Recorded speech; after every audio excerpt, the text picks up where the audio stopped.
Good morning. आज आप देख सकते हो national seminar and alumni meet. ये काशी पुनर्विचार सामाजिक एवं धार्मिक सांस्कृतिक विमर्श के लिए ICHR की तरफ से हिस्ट्री डिपार्टमेंट में हो रहा है। ये प्रोग्राम 14 से 15 जुलाई के बीच में।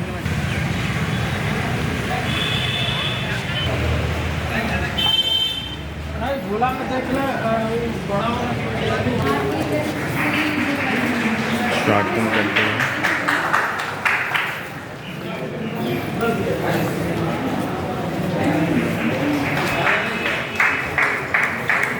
इतिहास विभाग की ओर से अपने संकायाध्यक्ष प्रोफेसर वृंदा डी प्रांजपे मैम के स्वागत के लिए।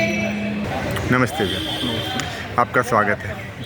आप यहीं से हैं ना जी? अपना एक शुभ परिचय दीजिए। मेरा नाम अमित कुमार सिंह है और मैंने सेंट्रल स्कूल से इंटरमीडिएट की शिक्षा और साथ में ग्रेजुएशन और पोस्ट ग्रेजुएशन हमने इसी मध्यकालीन इतिहास विषय से कंप्लीट की है और अभी मैं गवर्नमेंट बेसिक एजुकेशन में शिक्षक हूँ। जो इतना लंबा समय आपने गुजारा है, जी, कुछ एक्सपीरियंस बताइए जो जिनका ध्यान जो है बच्चे रखें, जो जूनियर्स हैं। ठीक है, आप लोग आज चूँकि 2 दिन का प्रोग्राम है जी, तो सीनियरों से जूनियर मिलेंगे, जी, तो कुछ वैसे चीज़ें जो कम्युनिकेट हों चैनल के थ्रू, जी। जिसको जूनियरों को ध्यान रखना चाहिए, खासकर इन सब्जेक्ट्स को पढ़ने के लिए। देखिए, इतिहास बीता हुआ कल है और बीता हुआ कल है और इसको याद करने के लिए जूनियर सीनियर के बीच कोई खाई नहीं है, बल्कि एक ऐसा प्लेटफॉर्म है जिस पे चाहे जूनियर हो, चाहे सीनियर हो, चाहे टीचर्स हो और चाहे जो इस फील्ड में कदम रखने वाला हो, जैसे +2 के बाद जो न्यू कॉमर्स न्यू स्टूडेंट हो, उन सभी के लिए कोई ऐसा वो नहीं है कि डिस्क्रिमिनेशन नहीं है कि हम किसी लेवल पे जाके और उनको डिस्क्रिमिनेट करें। और हम लोगों ने यहाँ BHU में मालवीय जी के इस प्रांगण में रह करके ऐसा ही सीखा कि हम यहाँ जो भी सीनियर हम लोगों के साथ थे उन्होंने कभी उस विभेद नहीं किया। वो ऐसा मतलब बच्चों को आप कहना चाहें, यहाँ टीचर्स भी ऐसा मतलब रिएक्ट होता था जैसे हम उनके वो हमारे शिक्षक न होकर के हम उनके फैमिली मित्र मेम्बर्स, हैं, हम उनके मित्र हैं ऐसे। और यही NCF भी कहता है।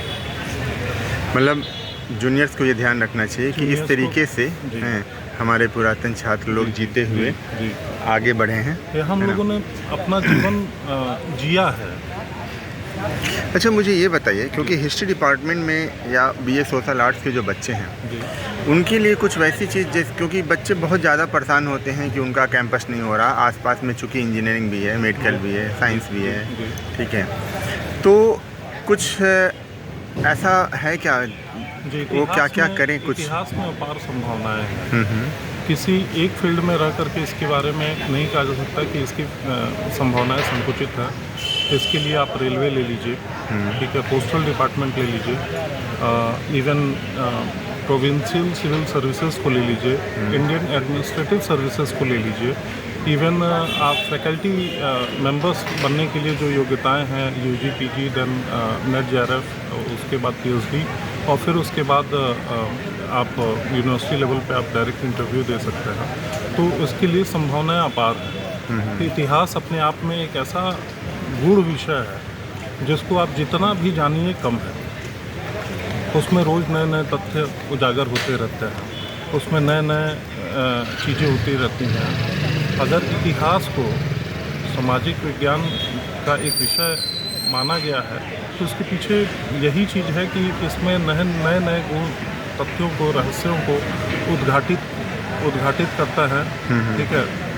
तमाम तरह के उत्खनन होते हैं, तमाम तरह की चीज़ें उत्पादित होती हैं, खुदाई में जो भी चीज़ें मिल जाती हैं, जैसे आसपास के जो भी बनारस और आसपास के और प्राचीन पुरास्थल जैसे सारनाथ है, तो इन जगहों से छोटे छोटे मिट्टी के या पत्थर के कोई विशेष आकृति वाले पदार्थ मिलते हैं, तो वो भी हम इतिहास को जोड़ के देखते हैं कि कार्बन डेटिंग मेथड से कि कैसे वो मतलब किस काल के लिए वो रिलेवेंट थे, क्या था। हाँ, तो इससे हमको बहुत सारी जानकारी मिलती है। रही बात जॉब की, प्रोफेशन की, तो इसके लिए अपार संभावनाएं हैं। कोई ऐसा फील्ड नहीं है जो इतिहास के क्षेत्र से अछूता हो। तो सब में संभावना इसकी है। सब में कोई ऐसा हिस्सा ही नहीं है जो जिसमें लगभग 30 to 50% क्वेश्चंस हिस्ट्री से ना आते हैं।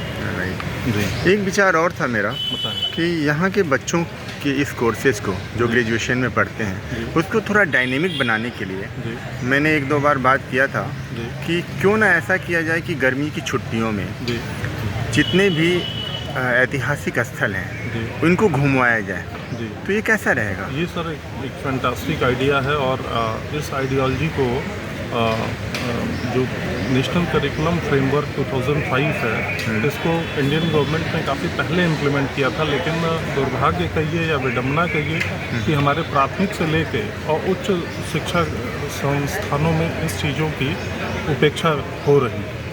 मतलब इसको एक्टिव नहीं करते, इसको इम्प्लीमेंट नहीं किया गया है। हालांकि इसको ये फील्ड ट्रिप का जो ये माध्यम है कि हिस्टोरिकल प्लेसेस की विजिट कराई जाए, उनको नज़दीक से उनको अवलोकन कराया जाए, जिससे बच्चों को ये समझ में आए कि हाँ सारनाथ हमारे बनारस का हिस्सा है तो वो क्यों है, काशी के घाट हैं तो वो बनारस के हिस्से हैं तो क्यों है, काशी विश्वनाथ मंदिर जो बनारस का हिस्सा है तो वो क्यों है।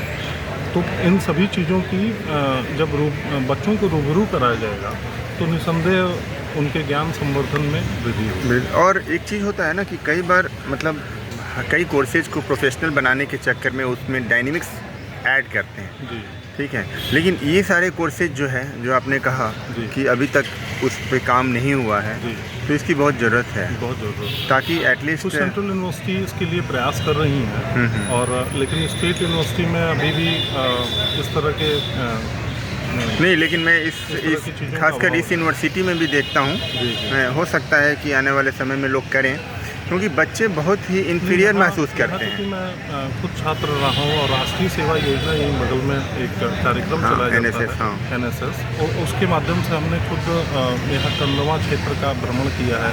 वहाँ के जो घाट हैं उनको उनकी साफ़ सफाई वगैरह पे हम लोगों ने काफ़ी फोकस किया और लोगों के बीच एड्स और तमाम तरह की जागरूकता फैलाई। वहाँ के कंदवा के जो मंदिर हैं प्राचीन स्थल है, सुल्तान टंकेश्वर महादेव का जो मंदिर है, वहाँ हम लोगों ने वहाँ की साफ़ सफाई की और वहाँ के चित्रों को देख करके इस बात का अनुमान लगाया कि वहाँ किस प्रकार से चीज़ें मतलब जो है प्राचीन ऐतिहासिक काल की मतलब हमारी धरोहर है। जी।